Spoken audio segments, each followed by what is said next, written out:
Today we want to introduce to you our newest member of our dressage saddle family, called the High Group Dressage Saddle, which is built for a certain type of extreme top lines. Therefore, we present you a very extreme horse, almost 18 hands tall. You see long lines, and what you see especially is a rising back line to the croup.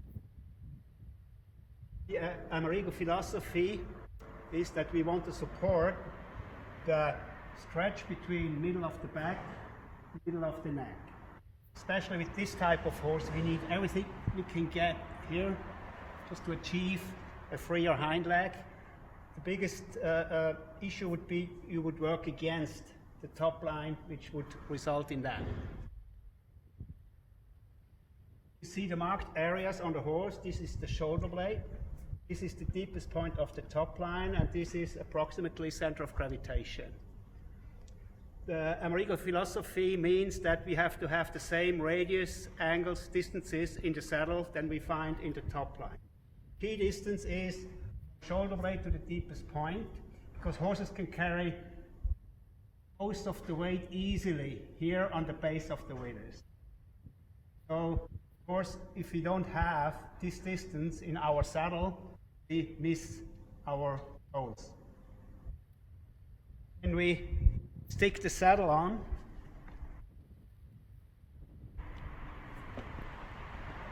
you see the position of the gullet is here, and the pommel, and then the deepest point of the saddle. This distance has to correspond with the distance between shoulder blade and deepest point of the top line. Then you see here a very moderate, smooth angle following top line and not interfering with the function of the hind. Even if you this is not going to disturb the swinging hind leg. For the rider, we want to achieve a position on the saddle as you would stand on the ground, with the hip position straight, so you can achieve a balanced line between ear, shoulder, hip, heel.